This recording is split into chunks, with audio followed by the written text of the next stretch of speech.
kill him. We just, send. Huddle around as Climbing the Pocket Network presents Jason and the boys talking everything Minnesota Vikings. Watch the countdown timer. Away we go again. Lost like I'm lost on purpose. If found, please return to. Girl, don't you know I'm lost on the road? I've been here before. When I get home, girl, don't you know I'm lost on the road? I've been here before. When I get home, my vision blurry, I'm paying the cost. I'm not enough. In fact, it's even better when you're not involved. When I miss your call, I feel that I evolve. Cause as you mentioned, I am more dependent than a college student on their parents, or an old person on their pension. Not to mention, when you hit me on WhatsApp without attention, and a bad booty bitch watch, then she looks tempting. Look, my Achilles heel is when I said what I feel, you said, baby, come home, and I don't think that I will. Cause all this motherfucking stress is gonna get me killed. Girl, don't you know I'm lost on the road? I've been here before. When I get home, girl, don't you know I'm lost on the road? I've been here before. When I get home. Huddle around as Climbing the Pocket Network presents Jason and the boys talking everything Minnesota Vikings. No, I can't play these games. No, you can't disrespect and call me names. Sending me signals like you about to switch lanes. Well, go on, do your thing. Go on, do your thing. I mix champagne and propane, get lit. I'm trying to forget all the things that you said, all the things that we did. Girl, don't you know I'm lost on the road? I've been here before. When I get home, girl, don't you know I'm lost on the road? I've been here before. When I get home,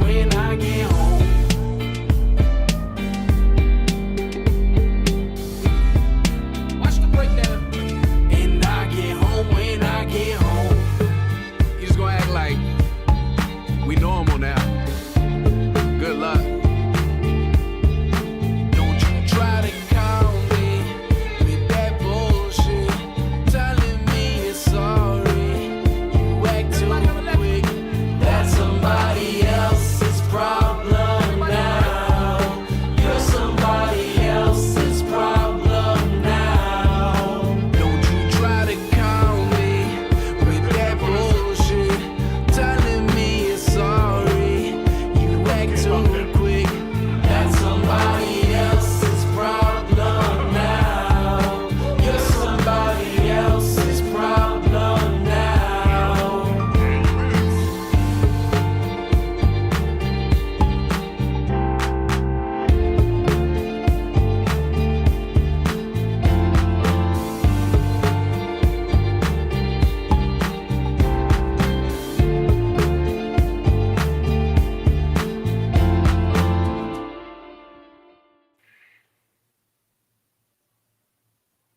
Oh boy, we did it. We made it. Everybody's here. We got Nick on the phone next to a computer.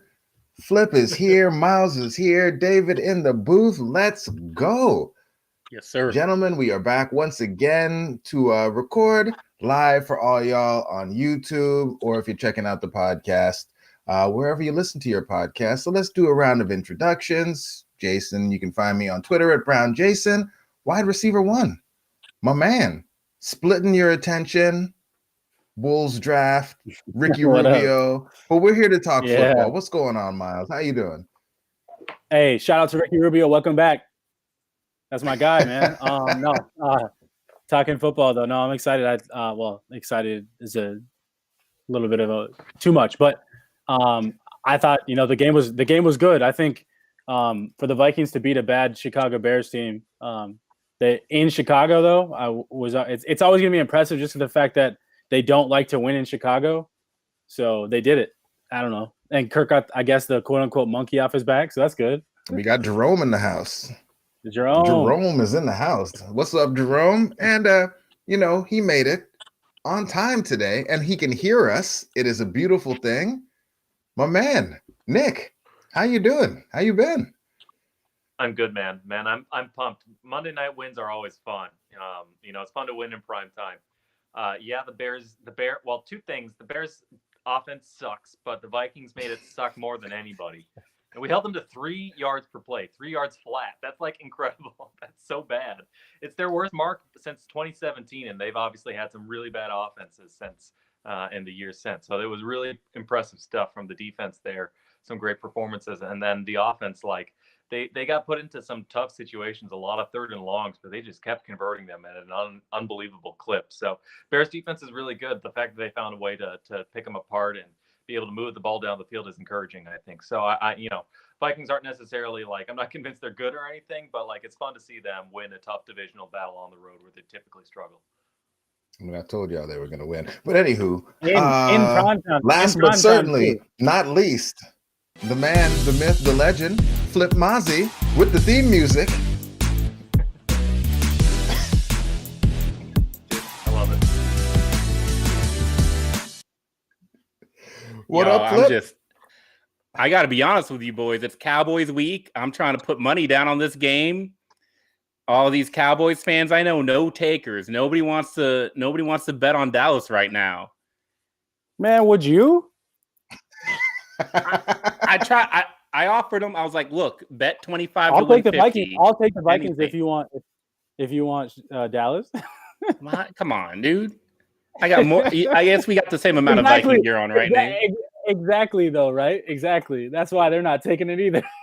Miles, you're not helping right now. You're not helping. We will get to that, and we will get to that. Maybe we can, we can emotionally hedge enough to maybe make some Cowboys fans want to take Flip's money, take his action, get in here and bet on their own Cowboys. But before we get to all that, there was a game, and even though going in, I feel like most of us knew in our heads that the Vikings were a better team than the Bears, it was very difficult to really, commit, say it with your full chest that the Vikings were going to go and win the game.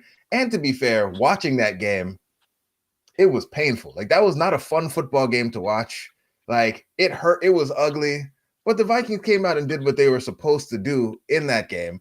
Nick, I want to start with you because you just dropped a piece over at Vikings Territory talking about how Zim kind of really did his thing in this game with some players that we weren't very confident about, some players that, to be frank, I didn't know were on the team until I heard the broadcaster say their name. And the Vikings, as you said, held another NFL team, not a very good NFL team, but another NFL team, as you said, 3 yards per play. Talk to me. How did the Vikings defense do what they did in that game? Yeah, it was really impressive. I think the most impressive stuff came on third and fourth downs. Zimmer, that's kind of his calling card. I think in 2017, he broke the modern record for third down stop rate. And then he followed it up by being number one in 2018. So that's the first time in, I think, last 30 years, a team has been number one in third down stop rate those 2 years. So that's kind of Zimmer's calling cards. He's so good at stopping teams on third down. This week was no different. He held, I think, the Bears to 2. They converted 2 early in the game. And then they went 10 straight third and fourth downs, converting nothing. So, just third and out, 3 and out, 3 and out, 3 and out, over and over and over. It was really impressive. And it was really creative. Zimmer's kind of struggled, I think, to figure out what do you do with this depleted core. Anthony Barr's out for the year. Michael Pierce opted out for the year. Danielle Hunter will not be playing a game in 2020. The top 2 cornerbacks are on IR in Mike Hughes and in Holton Hill. You got other guys banged up. You got Cam Smith, who was maybe supposed to be the third linebacker. He's out for the year with his heart condition. You got Ben Gideon, who was maybe the other linebacker. So you're dipping down in the depth chart. One of the starting quarterbacks this game was a guy they picked up off the street, basically, and Chris Jones, who probably a lot of fans out there don't know who that is, but picked him up on the waiver wire, I think, off the Chiefs. But so some struggling to figure out how you build a modern defense with all these guys. Every pick on the defensive line was a day 3 pick. There were some really interesting blitz things they did, timing the blitz really well. Harrison Smith had some really interesting blitzes. They had some nice disguises, a lot of fire zones. Basically, Zimmer was tinkering. He kind of always knew It was always one step ahead of what the Bears were doing. If they're setting their protection this way, well, he was going to feint this way and bring somebody in. And there was a lot of unblocked pressures. It wasn't necessarily any great games, although Harrison Smith had a big role. And the other guy who I think really surprised me with how good he looked was Hercules Mataafa, who there have been times where he's like kind of flashed and you're like, okay, this guy could, he could be like a solid backup down the road. But this week he was actually one of their best players on defense. So that was great to see. Encouraging to see. He tweeted out after the game, "I belong in this league, all caps," which is cool to see. Cool moment for him.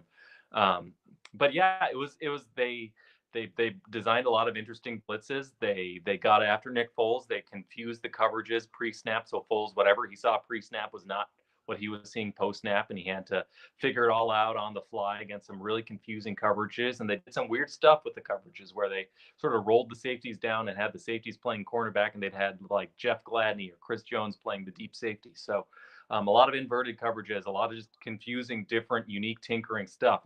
Zimmer really dug into his bag of tricks, and the end result, like I said, was holding the Bears to their worst offensive output in the last 3 years. So really impressive stuff given how undermanned they were. Myles, I'll roll to you next.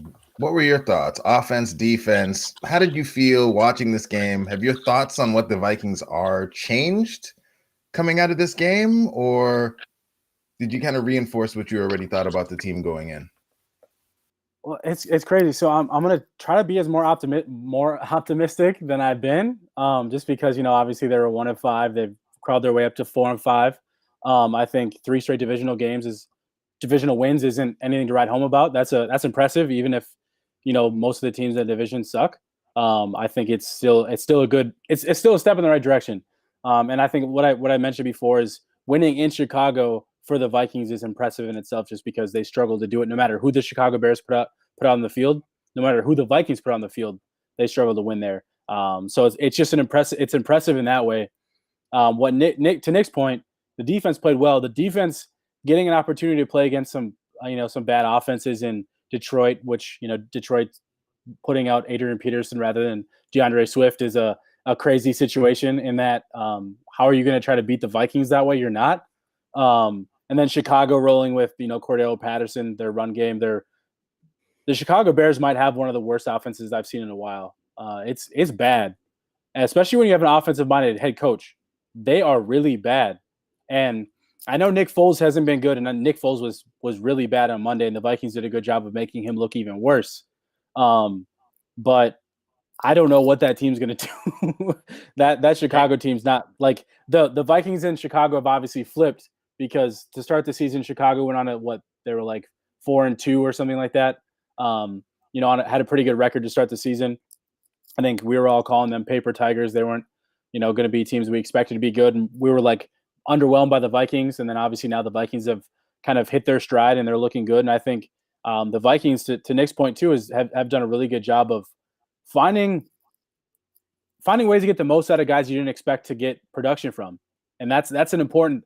That goes to me, like we talk about coaching to start the season.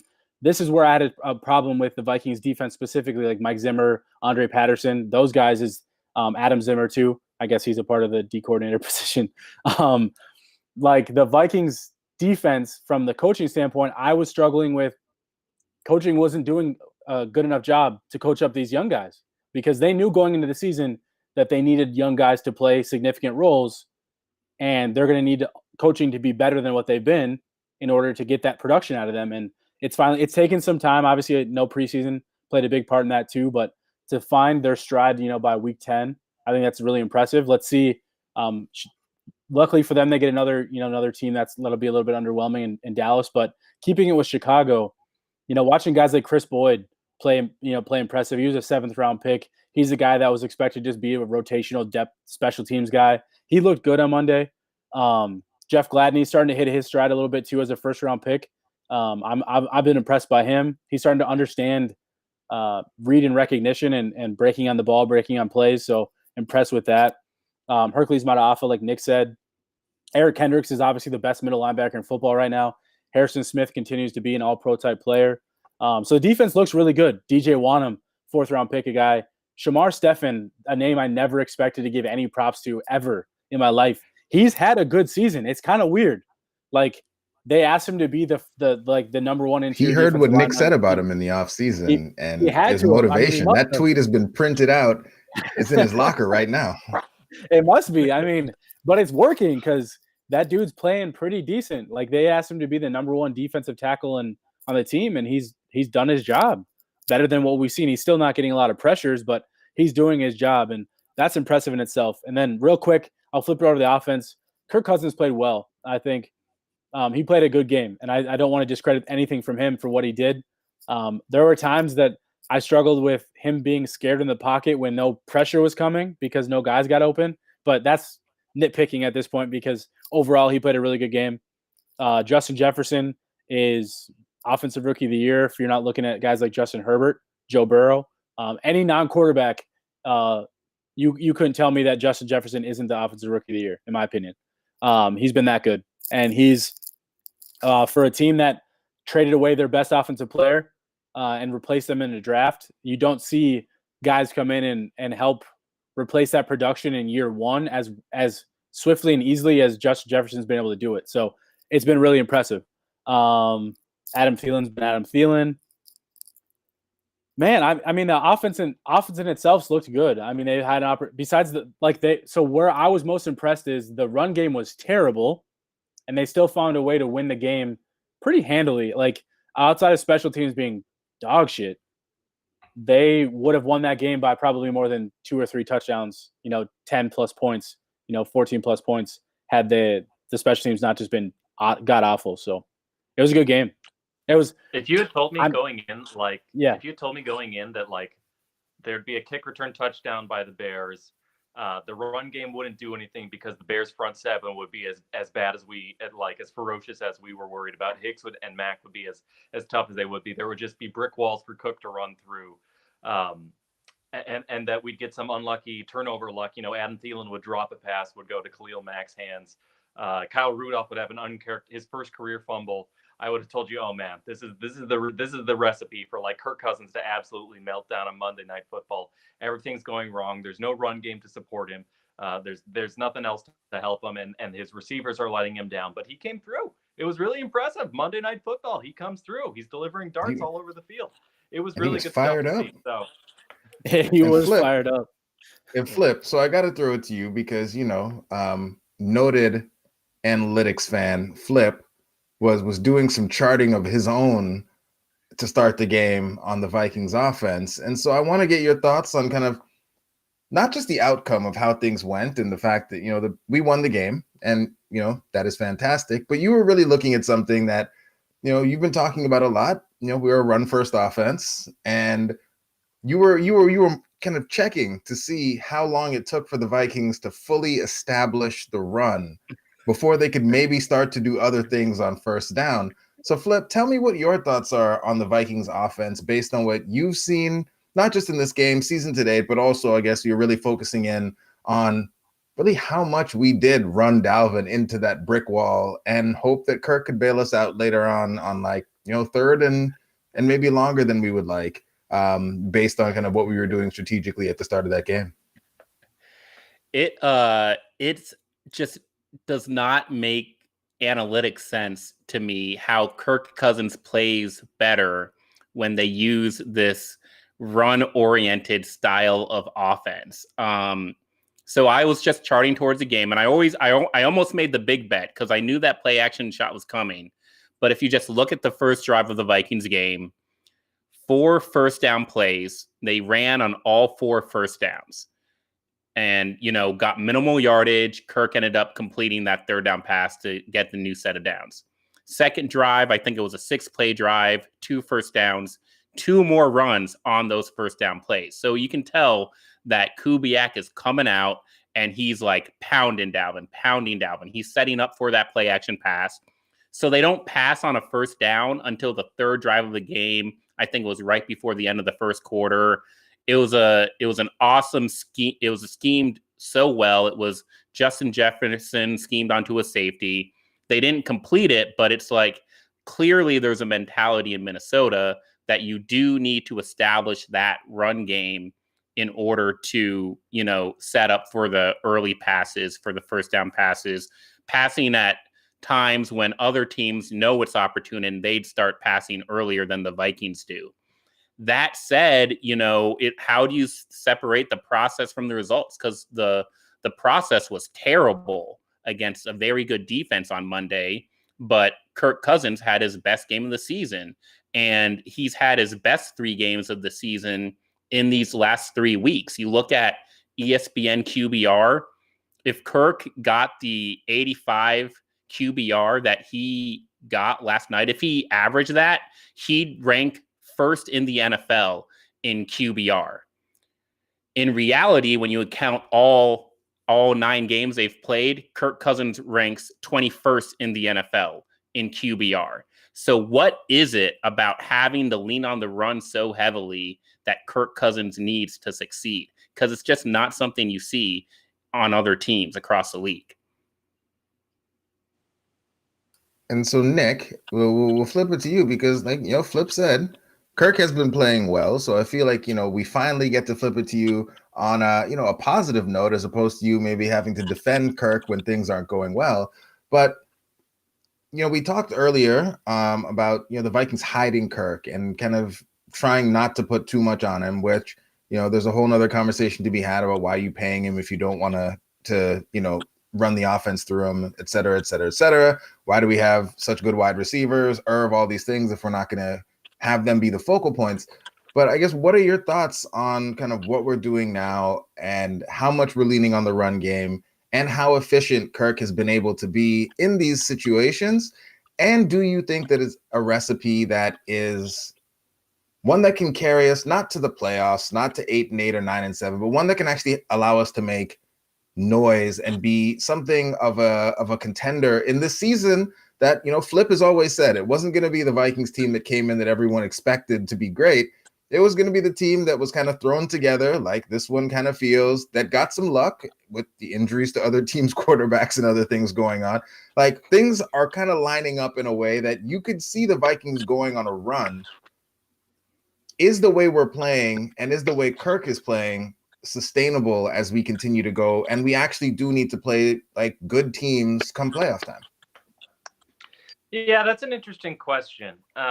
Sort of generally with Kirk Cousins, my view is sort of settled in on, he's a borderline top 10 quarterback. Yes, you can go all the way with that. You can contend with that. There have certainly been quarterbacks much worse than Kirk Cousins to win Super Bowls, but you're going to need to give him a lot of help. He's not going to carry a roster by himself. I'm happy with him as our quarterback. I think there's certainly a lot of quarterbacks around the league. You look at a lot of teams with a much more worse quarterback situation than the Vikings. But, if you get a chance to draft a Trey Lance or a Wilson in the draft, then I think you go for it. So I think in terms of, can this roster as it's currently constructed make some noise in the playoffs? I mean, we've certainly seen Cousins go on runs before. His October stretch last year, he had one of the best, not just stretches of any quarterback all year, but one of the best 4-week stretches of any quarterback in the last decade. He was that good. Problem is then he just follows it up with complete stinkers of a game. And you never really know which Kirk Cousins you're going to get week to week. So, could Kirk Cousins go on a playoff run? Yeah, I think he could do kind of what Joe Flacco did, which was, he's kind of the middle of the road quarterback for a long time. And then he just happens to get hot at the right time and goes all the way. I think the problem with the Vikings this year, though, is they're just so banged up, man. They're literally half their starters on defense are on IR or COVID reserve or NFI or whatever. They're out for the year. These younger guys are impressing me with their long-term potential, but DJ Wanham is not good yet. He's really exciting as a prospect. He gets a lot of pressures with his motor, but he kind of doesn't know what he's doing yet, in run defense or as a pass rusher. He's just kind of there, kind of putting in the effort. He's got some tools, but he's not good yet. And you can say that about a lot of guys. Gladney, he's got amazing physical tools, but he right now he's too hesitant reading routes at the top of routes, and he'll hesitate sometimes, give up inside releases, give up easy first downs. And so there's a lot of that around the defensive side of the roster that makes me think yes, they've got some great pieces, but as Eric has written before, defense is kind of a weak chain thing. And if your third cornerback is Chris Jones or whoever, you're maybe going to have some trouble stopping offenses when it comes to playoff time. So I don't know. We're seeing this team look better than we thought it was to begin the season. They're not going to go, 3-13 or whatever. But I'm not sure that they're going to be able to make some noise in the playoffs. At this point, I'm not even sure they'll make it to the playoffs, even with the expanded seat, just because of how good like the NFC West looks and how many other good teams there are around the NFC South. So I don't know. We'll see how it goes. I'm not like I think the offense has the firepower to make some noise. I think Jefferson emerging is huge. I think Thielen. There's an argument they have the best weapons in the NFL right now, between Dalvin Cook, Justin Jefferson, Adam Thielen. I think all those guys are arguably top 10, if not top 5 at their position. So L-Rock ain't having it. L-Rock, you got to listen to our man Nick, man. L-Rock is not here for it, but Myles. Hey, he's not. I understand the Kirk criticism. Neither of you are wrong though. But one of the things that PFF, noted PFF haters, noted Vikings haters, PFF posted that yards per pass play is first in the NFL when we throw on first down. But we are the 31st team in first down passing rate. And Flip, you pointed out that, and Myles, you just said it. Nick, you just alluded to it. We have some of the best weapons in the league. They're super efficient, but they don't get the volume. So, like, Myles, from a wide receiver perspective, like Justin Jefferson is doing crazy things right now. Like, crazy things. His efficiency numbers make absolutely no sense. But again, we're in a situation where we have a hyper efficient set of receivers. We have Irv emerging. We have Kirk actually playing well, yet we're not running the offense through those players as a first option. Like, if we have to, like, if you really, really twist our arm, we'll use those guys. But if we don't have to use them, we would prefer not to. Help me out. Like, why? Because they view Dalvin Cook as the centerpiece to everything. And again, we've seen Dalvin Cook. Dalvin Cook's an elite level player, and that's okay. Like, Flip's been yelling at us about this all for like the last year.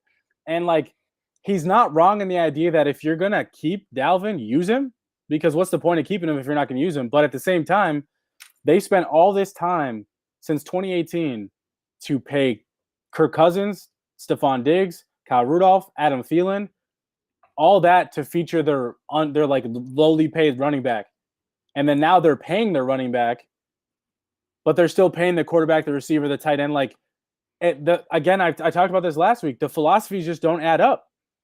Like, the way they're trying to build this, that's where I think there's a lot of pushback. I'm guessing a little bit of tension in the front office with how the roster is being built between Rick and Zim, because Zim wants to put resources into his defense because the philosophy for him is run the football effectively, use play action when they need to, and play really good elite level defense. That's the way Zimmer wants to win football games. I'm not saying I agree with it, but we know that's what he wants to do. And then on the other hand, Rick Spielman sitting here saying, I want to have stability at quarterback because I haven't had stability at quarterback since I've been the GM of this team. And we finally found a guy that doesn't get hurt. He plays at a good enough level that, he's not going to most of the time lose us games. And he could be, like to Nick's point, he could be a guy, if he goes on the right run, that could potentially get you into a Super Bowl position. The hard part with that is you're paying him to be, like LaRock mentioned, like a top 3 quarterback. And when you pay him to be like a top 3 quarterback, how are you going to put other resources around him when he's not the type of quarterback that's going to make everything else around him better? So you just got to ignore that. Who you has just got to ignore it? You got to ignore Kirk's salary, man. You got to like. It's not Kirk himself. I'm not blaming Kirk for his salary. I'm blaming the philosophy that they're going with as to the approach. If they wanted to go draft or have a young, cheap quarterback in place to do what they're asking Kirk to do, they're likely still looking at a 4-5 type of season right now, because it's not that Kirk's not a good quarterback, but Kirk's not being asked to lead this team to anything. They're asking Dalvin Cook, the run game, and then the defense to lead this team. So, again, the philosophies don't line up. But again, I don't want to be pessimistic here because they're playing well. I said that at the start. They're playing well.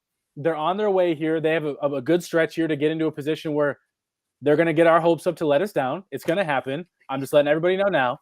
I won't get my hopes up, but I do. Like Flip said, if they get to 500, let's talk a little bit. And then the last point here, Flip, is the targeting of the receivers. You have two of the best receivers in the league right now, and they need, like, this was my issue in 2019. Especially when Adam Thielen went out for half the season. Stephon Diggs is the best offensive player on the team. He does the most in terms of explosive plays. He wins with the ball in his hands. He wins in one-on-one and double coverage. You can't guard the guy. The Vikings didn't do enough creative ways to get him the ball, especially when Adam Thielen was out of the picture for half the season.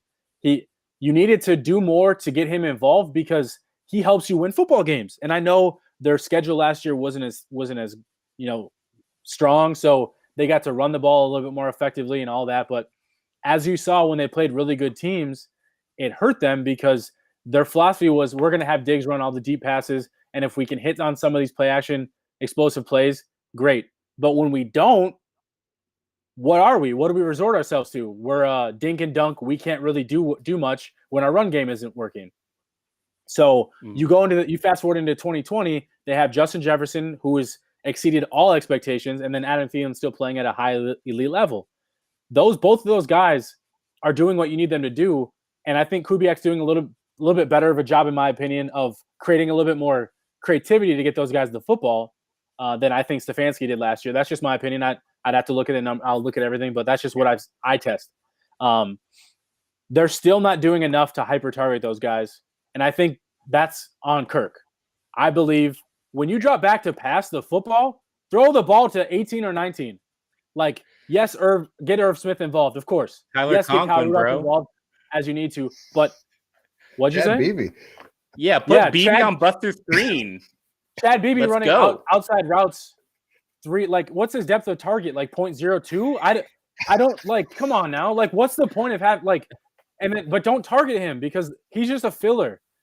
Target the two best players in the pass game, Jefferson and Thielen, and you won't go wrong. You might hit an interception here or there, but those guys are going to do right by you more than they're going to do bad. Yeah. So they're going to help you win football games.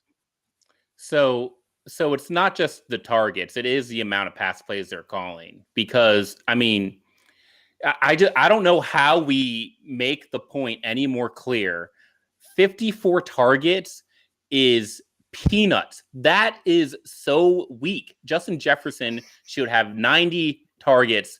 Adam Thielen should have 70 targets. They're just not.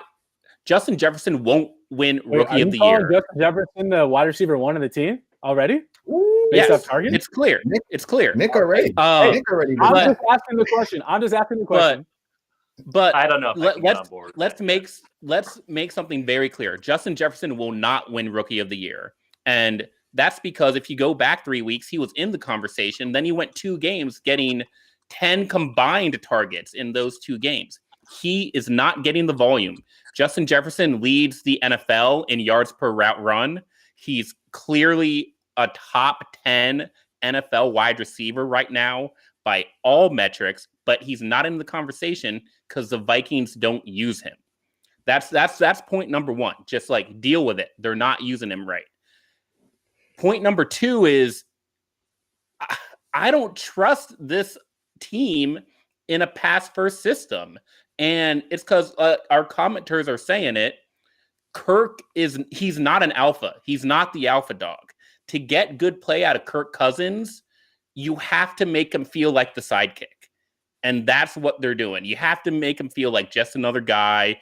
You have to make him feel like, okay, Dalvin Cook is the primary. I'm the secondary. I can throw it to any of these guys. I don't just have to throw it to 2 receivers. That's what he needs to succeed mentally. And I don't like the last 3 games are just proof of that because he's played so well. And people want to look at the last 3 games and say, okay, now we can go back to the pass first system. We all know that's not going to work. Not the way that they Nick, please respond. Chicago right now. Look at the Bears. The Bears with John DeFilippo. That offense reminds me a lot of the 2018 Vikings. They pass more. They are literally the most pass-heavy team in the league. Right. But their offensive line is it's awful. It's banged up, but it's also awful. They've got some good receivers. I feel so but, bad you know, for Allen Robinson. and they've got a lot of I feel creative so ideas bad that for they have. him. You have Allen Robinson in the red zone. I don't and feel you're that throwing it bad to for him him. on bubble Who screens. cares about Allen Robinson? Come on. My fantasy talking team cares from about a- Allen Robinson, from a- okay? I'm not talking My about from fantasy like a team fan- cares about Allen Robinson. I'm talking about just from like a football fan perspective. Yeah. Dude got He's paid too to go to I'm not asking Chicago. the Vikings to be like the Bears. I'm not asking them to be the most pass heavy ever, but I think just like maybe not run into the Bears' brick wall of a defensive line with like a heavy box on 2nd and 10, like over and over and over again when nothing is working. Like they could just make some in-game adjustments that would be appreciated.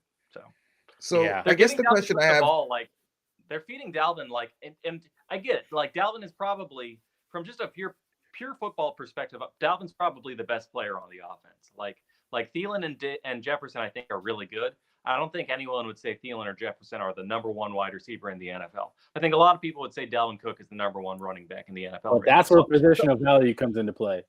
Yeah. So I get it, but you know, wide receiver touches are just more valuable. So maybe just like mix it up a little bit, just a little bit of a tweak. I get the multipleness. I get like the run heaviness. I get the offensive philosophy, but just a little bit of let Kirk cook could be.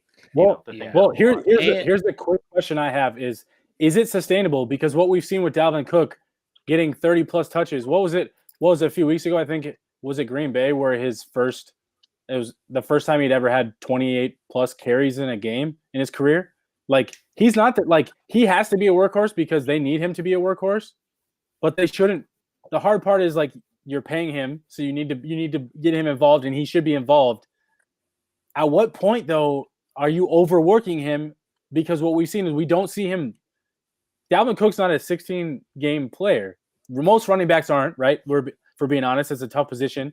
How are they going to find a way to keep him healthy the rest of the season while still using him as much as they are? That's the hard part. They have no point. If your question is at what point have they been overusing him, the answer is week 1 of the 2020 season. It's not sustainable at all. If your running back is running for 3.2 yards a carry, get your backup in there for 10 or 12 of those carries. It's an obvious thing to me. The fact that Alex Madison can go into that game and get 2 carries is mind-boggling to me. They're just not going to be able to sustain this because Dalvin Cook's going to get hurt. So something that all of you have said. I was going to say something that all of you have kind of pointed out, and that is also pointed out on a regular basis on Twitter, is that the Vikings seem to have put training wheels on Kirk. Like Luke was joking about it earlier, like, you know, when I was kind of messing around with like, is it time to let Kirk cook? He's like, the training wheels, like they're never coming off. And so if like we're saying that Kirk, you know, isn't an alpha or can't be an alpha, but like, is that even possible if the team is now showing like they just don't trust him to do that at all? Like, how is it possible to come back? Like, how are we going to get that Kirk hot streak like you got from like a Joe Flacco or, you know, Nick Foles in the playoffs, if the team is now showing us that like we are just not doing that ever? Like we just don't want him to have that kind of responsibility. And if it means we just run Dalvin into a brick wall 30 times in a row for 3 yards a pop, damn it, that's what we're gonna do. And what are you we don't want to put this all Cousins on for? Kirk. You know, like how does that like how is that gonna go? Or do we see that maybe at some point when we maybe play a tougher team or something, like they're just not gonna have a choice and they're gonna have to open things up for them? Like what is the thing that is going to change the philosophy? Or do we just hope that, you know, we see enough soft run defenses from now through the Super Bowl that, you know, Dalvin just leads us the entire way and does what, you know, AP could never do for us? I think they believe in their philosophy. I think what's kind of changed now is I think I have a little bit more confidence in Kirk Cousins to dig us out of holes. And I know it sounds crazy because the whole narrative about Cousins is he needs everything to be perfect. But like this Bears game, he was in like 3rd and long like 12 times and converted 10 of them. Like we'd get in crazy situations, 1st and 20, and he'd converted on the first play. Just a lot of like deep shots and he's like digging us out of holes over and over and over again. It's like everything here is kind of going wrong. His receivers are dropping passes. He delivers a dart to Adam Thielen in the end zone, goes through his hands. He delivers a good pass to Adam Thielen, and he drops it and goes to Khalil Mack. He delivers a good pass to Kyle Rudolph, and he fumbles it. All these things are going wrong, but Kirk is still managing to move the ball down the field. And, we saw this again last year with the Denver Broncos comeback. They go down 20-0 early, and everyone's like, oh, well, that's it. Like, Kirk Cousins isn't built to come from behind.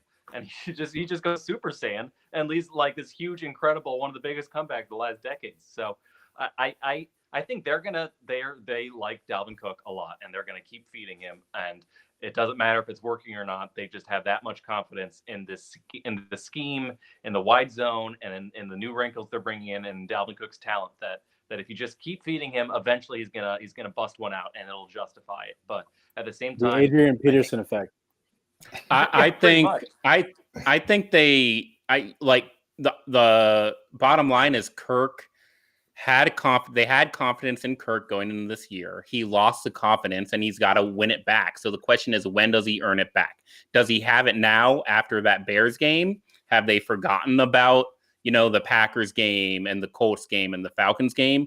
Or does he need to show this type of quality and consistency for a couple more weeks before, we're back before to it falls off fully... again? Well, I mean, is this the week, Flip?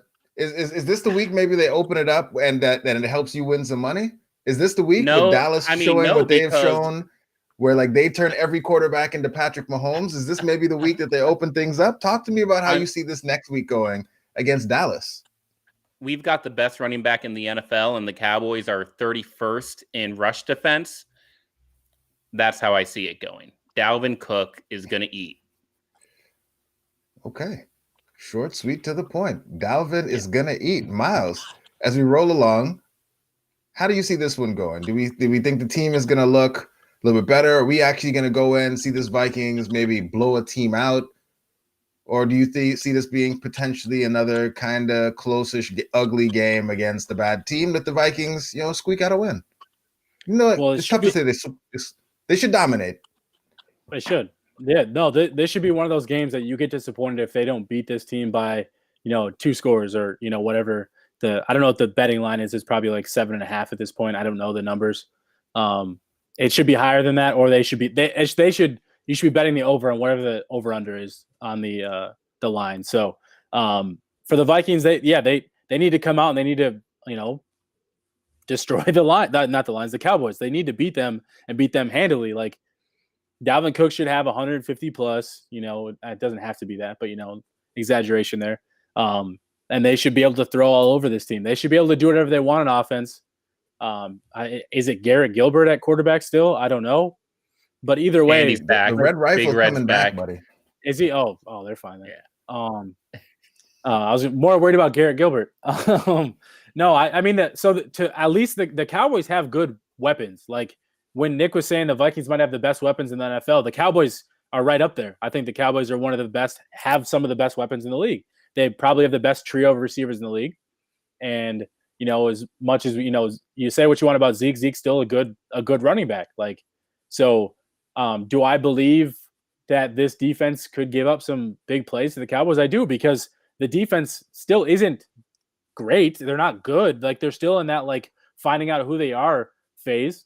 And they're still giving up some plays. The Bears, like I said, had one of the worst offenses we've seen. So I don't want to get too excited about the defense when you play a really bad offense. So I do expect the Vikings to give up some big plays against the Cowboys. But overall, I expect them to they should be able to dominate this game. Especially, home field advantage doesn't matter anymore. Besides not having to travel. They both play inside, so that doesn't matter either. Yeah, the Vikings should just dominate this game. Nick, talk to me. How do you see this game going?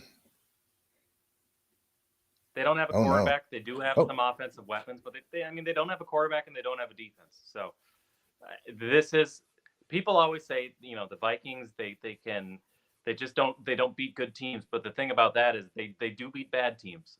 Barring a couple of memories might stick out in our mind, like the Bills. You never want to get too overconfident, but I think this is a game where the betting markets have the Vikings very heavily favored. I think they opened as 9-point favorites, so more than a touchdown favorites on the road. And I think this is a game that anything can happen in football. So, I'm not saying surprise loss is out of the question. Certainly not. And the Cowboys certainly have some guys that, some weapons that will make you concerned. But I just think this is a team. I think their quarterback Zimmer is going to pick them apart. If he can pick Nick Foles apart, he can pick up whoever the Cowboys trot out there. Andy Dalton has had fits with what Mike Zimmer's done to him in the past. So I have a lot of confidence based on the defensive play calling last week that they're going to, have some new tricks there and be able to shut down the offensive production. And then I think on the defensive side, I think the Vikings are in a position where they're going to be able to move up and down the field. So weird things could happen, but I do think Vikings fans should be confident in this one, as confident as I think, like most people are, that the Vikings should be heavily favored here. All right, Flip. So this gets us to 500. If we're projecting this thing out like we think it's supposed to go, you were the one who said, get back to me when this team is 500 and we can talk about the future. We can talk about some other things. So with the Vikings staring 500 in the face, Flip, how do you feel like the rest of the season's going to go? Do you see the playoffs? 500 yet. We're not 500. I mean, we're about to bet. You're looking for people to bet you on the Vikings getting to 500. Like, you seem pretty confident. You're if we're speaking with your wallet, you seem to feel pretty confident about the Vikings. With my wallet because I don't have a Super Bowl to look forward to yet. I don't have the P word to look forward to yet. So I might as well try to scrape some cash off these bums. That's the only reason. I don't bet when we have a winning record. I don't. Vikings Jerome says 27-10. Honestly, I think one of the most interesting things about this Vikings team right now is we somehow got a rookie class that came in without a training camp, and they're outplaying the sophomore class. So I'm excited to see if that continues with DJ Wanham, with Gladney, with Jefferson. All three of those guys, they got that S word. Jay. We saw some swagger there on Monday night. What about Ezra Cleveland? Sounds like right Ezra Cleveland. God damn, coming at me. Right guard of the future, Ezra Cleveland. Hey, right guard of the future, Ezra. People were panicking because he wasn't on the field. Yo, the dude got Pat Elflein cut, so I know Myles is a fan. I know Myles is a fan. And brought back Brett Jones, so Myles was doubly happy. Yeah, man. So I'm excited. They got, I don't think the Vikings win that Chicago game if they play that game in week 2 or week 3, where they go in halftime, come out, kick return for a touchdown right out the half. They didn't drop their heads, and they've dropped their heads at times early this season. So it was great to see them battle back. We're down, losing to the Bears, long pass to Justin Jefferson, and he's all fired up. Key tackle by Jeff Gladney, and the sidelines going nuts. So those are the always the things I'm looking for until we have a 500 record. Those are the things I'll continue to look for. And hopefully we get that win, and then we can start having some real talk. Okay.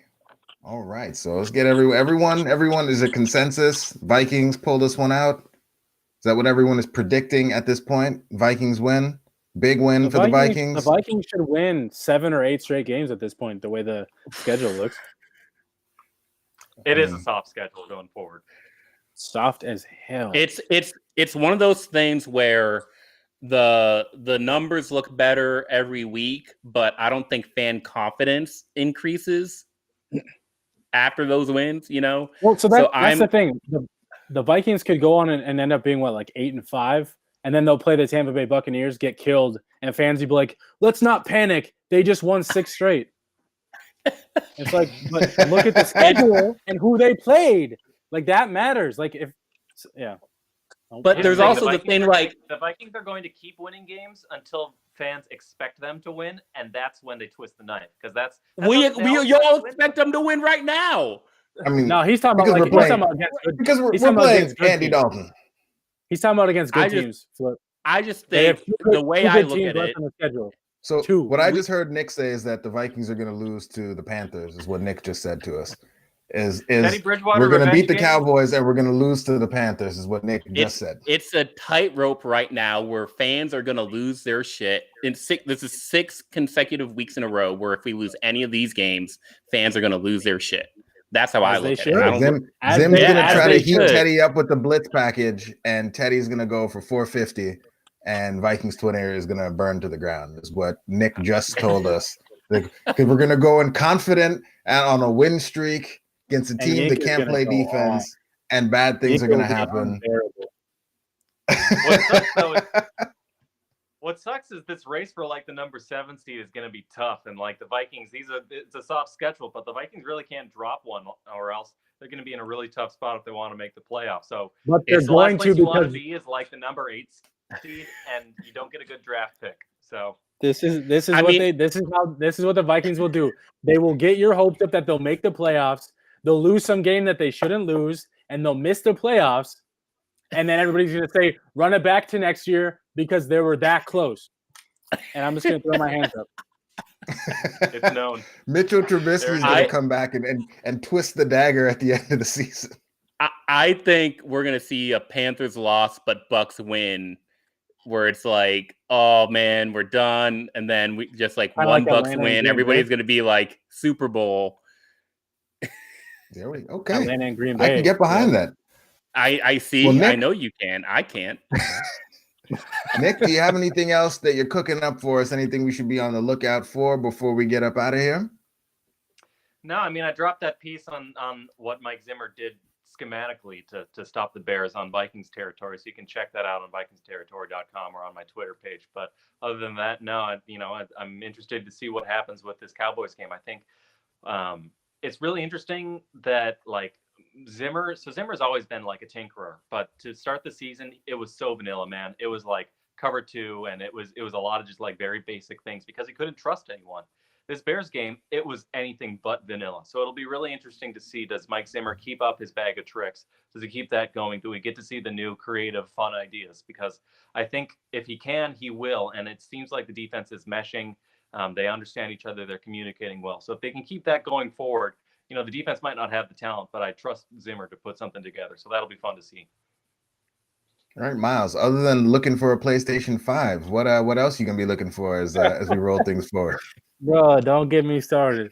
No, like at this point, I mean, we've exhausted it. I mean, they should win this game. I'm looking for the defense to continue to progress, get some more confidence, hopefully get a couple of these corners back, and then just continue to get guys like who is it, Justin Jefferson and Adam Thielen involved. I guess Kyle Rudolph can catch a pass here or there. Yeah. I mean, I guess. Right. I guess. Yeah, it's true. It's true. And Flip, bring us home, man. Oh man, that's a lot of pressure. Nick and Myles were just so eloquent there. And don't get a PS5 yet, man. Ain't no good games for PS5 yet. Myles has got to get his namesake, Myles Morales. He needs that in his life. Late afternoon matchup at home against the Dallas Cowboys to get back to 500. Mission 500, as my man Skull Season has been referring to this game. We got to stay the course. It's been great to see this team play consistently, be competitive, start to gain that confidence they need. So, it's got to be a no blip team. Prove they're the real thing. And what real things do, what good teams do, is they show up every week, compete. So no way a good team loses on Sunday. Okay. I lied. I have one question for all of you. Eric's not here, so it's kind of an analytics question. I'm putting you all on the spot. Rapid fire. PFF's ELO has the Vikings at 18 overall. DVOA has us at 10th overall. Flip, you only can pick which number. No caveats, no anything. Which number are you going with? Are we 10th best team in the league, 18th best team in the league? Where are you at? Oh, that's a hard one. I think we're the 18th team. 18. Okay, Nick? I think they were the 18th team based on the first 10 or so games. I think they are the 10th best team going forward. Ooh, okay. And Myles? What was the question? 10 or 18? Do you think the Vikings are the 10th best team or the 18th best team in the league? Which nerds are right? In the NFL or like in the NFC? Yes. In the NFL.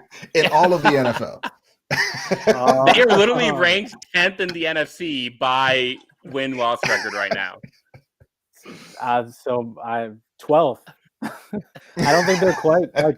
I don't think they're quite That's there, not- but I think they're like. That's I not think, an option. I think You got 10 or 18. Which one? 10. Yeah, 10. Wow. Okay. Just Flip to the get everybody's hopes up. Just to get everybody's hopes up. I told you I was gonna be optimistic. We're not 500 yet. We're not 500 There we go. yet. All right. Let's Well, get we have a there. consensus, 10th best team in the league, and that's it. Viewers, thanks for being with us. Listeners, L-Rock thanks for cracking sticking me by. up. And yeah, we will talk to y'all soon. David, over to you, bud. Go. Thank you for watching or listening. As always, if you like, subscribe, and ring the bell for notifications. And if you're listening to the podcast, please rate us on your favorite aggregator. Skol, everybody.